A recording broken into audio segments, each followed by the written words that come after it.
Just yesterday, the president of South Africa was in the White House with Donald Trump. And one of the reasons of him being there was to talk about, the recent genocide that has been happening in South Africa.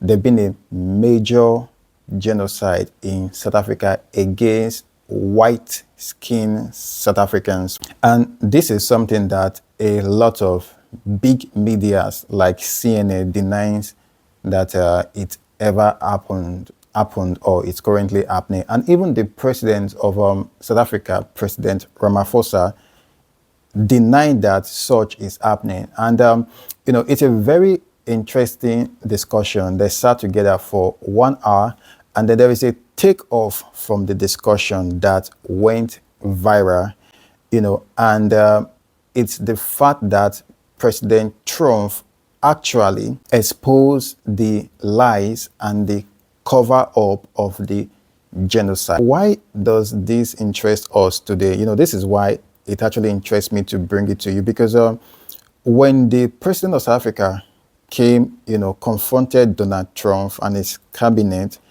and then the question of the genocide came. And when it came, the president of South Africa just laughed it off. He said, such is not happening. And then, one of the reporters even asked, they were all laughing at Donald Trump, some of the, silly reporters in that place. They were laughing at him like, oh, he's being delusional. There is no genocide happening. What you are hearing are lies, And then, one of the reporters asked, he said, what will it take to convince Donald Trump that there is no genocide? And, Donald Trump was about to talk. Then the president of South Africa interrupted Donald Trump, to actually say something to convince Donald Trump that there was no genocide. And he talked and talked and talked. And all this while, Donald Trump was just laughing because he came prepared. Donald Trump came prepared. He had evidences, documented evidences of the genocide. So what is the key takeoff?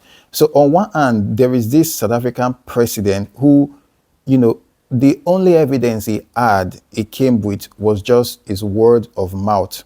So for him, it was just an issue of my words against your words.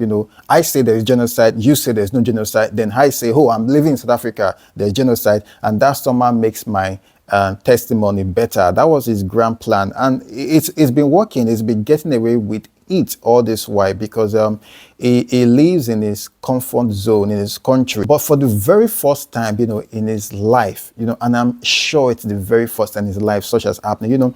When he gave his own argument, he said there is no genocide. He said you can ask anybody. He was laughing about it. He was smirking about it.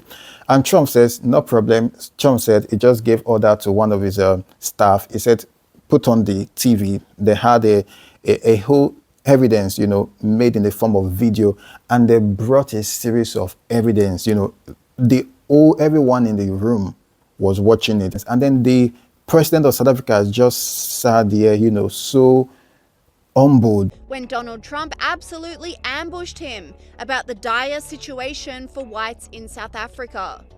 The president prepared a montage of the genocide that is happening right now in his country against white farmers, which stunned onlookers. President, I must say that we have, wait. We have thousands of stories talking about it. Sure. And we have documentaries, we have news stories, and is Natalie here, somebody here to turn that? I could show you a couple of things, and it has to be responded to. Yeah, sure. Let me see the articles, please, if you would, and turn the lights down, and just put this on, it's right behind you, Johan. There's nothing this parliament can do, with or without you. People are going to occupy land. We require no permission from you, from the president, from no one. We don't care. We can do whatever you want to do. Trump doubled down on this, showing newspaper articles of atrocities against white people, further humiliating Ramaphosa. These are articles over the last few days. Death of people. Death. Horrible death. death, I don't know. To pick anyone, white South Africans are fleeing because of the violence and racist laws. And this is all, I mean, I'll give these to you. So when you say, what would I like to do? I don't know what to do. Look at this. White South African couple say that they were attacked violently. And, President Trump, when will you go and see for yourself if it is indeed true? well, I could do that. Look, here's burial sites all over the place. These are all white farmers that are being buried. And it wasn't only Ramaphosa who was humiliated. Members of his cabinet who accompanied him on the trip were forced to hang their heads in shame whilst the footage played out. But we are starting with this whiteness. We are cutting the throat of whiteness in Ghana. I didn't come to, tease or mock anyone, but actually, there is a big takeoff, something I took off from the discussion, was how this person, the president of South Africa, he's been getting away with everything he does, like, I'm talking about this particular subject alone. He goes before presenter in his hometown and they're asking about the genocide. He just said there is no genocide and that's all.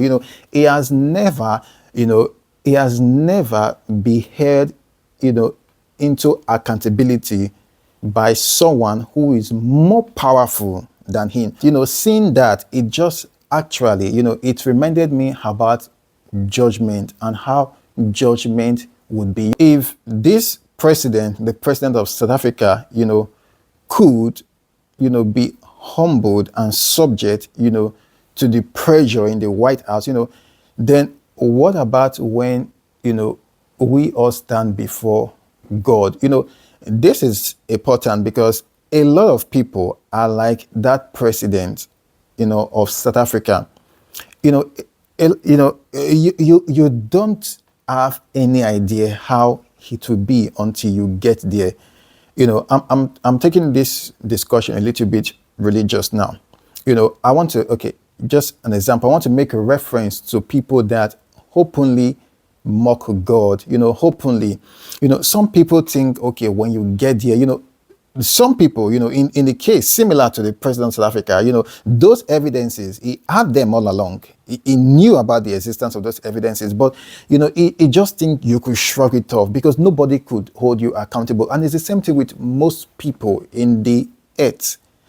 Many people don't have an idea, who God is and how judgment, and no matter how much you think you have an idea, I don't even know if I can give you an analogy to comprehend. I would love to give you cosmology, the universe, the vast depth of the universe. Maybe some of you are not science inclined, but just bear with me. Let me start with the Earth. Our planet, the Earth, imagine how big our planet is, how big the whole world is.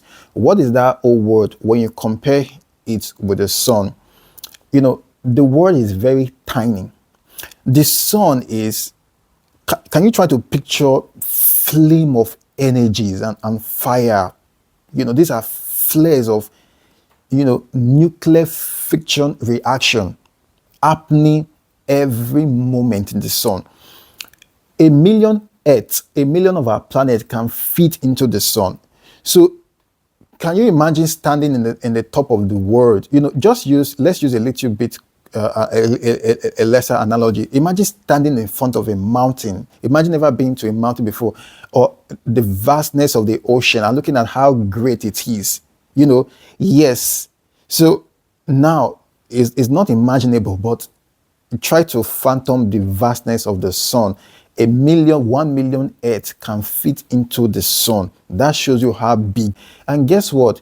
The sun is not even the biggest star we know about.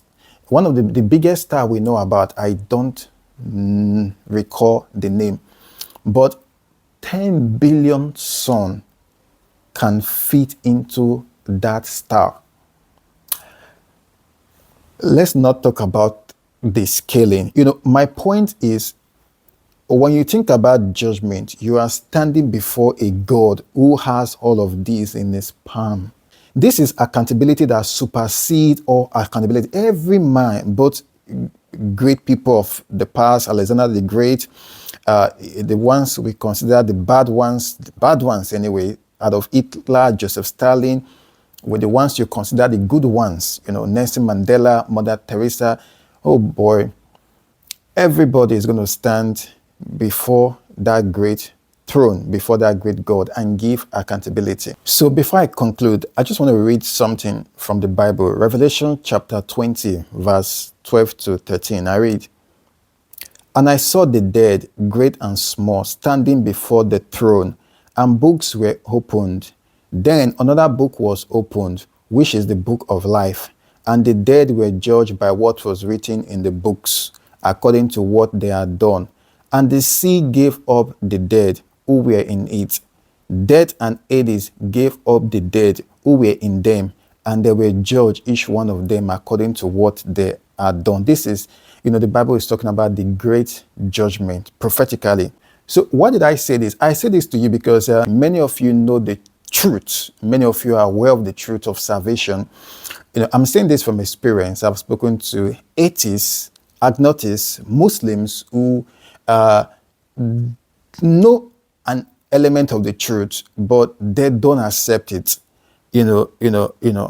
Many times I've showed Muslims that the Quran is false. I have books on that, and not all of the time, I've showed people proof. I've showed them proof, and and I've seen people, shrug off my proof. Well, I'll believe what I want to believe. Well, yeah, you are right. The point is that the truth, they care less about it because, I'm not the one that's going to judge. Preachers are not the one that's going to judge. The person judging is that same person who the mountains, the great ocean, the earth, the sun, the solar system, the universe, they are nothing in his hand. So that is the God we want to give accountability to. So what is going to be your excuse? You cannot argue with him. How do you want to argue with God? You're a sinner. Every one of you is a sinner. Every man has sinned. The Bible said that. And God gave his son, Jesus, as a propitiation, as a sacrifice for our sin, to pay for our sins, so that by humbling ourselves as sinners and receiving his salvation, we can be saved from eternal damnation. So many of you that don't want this gospel of Jesus, how do you plan? This is not a scared tactics. This is fact, because I've written books. I'm not just a talker. I'm a preacher. I'm a scientist. I've written books that have provided the best evidence I know for God and Jesus' resurrection from the dead. How do you want to, do you want to argue? Because you can argue with me, you can go to the comment section, you can argue with me. But on that day of accountability, there is someone so great. The Bible says something, it says, every knee shall bow before him on that day of judgment. Every nation, every tongue shall give accountability. And the accountability is for his 10 commandments. Have you violated his 10 commandments?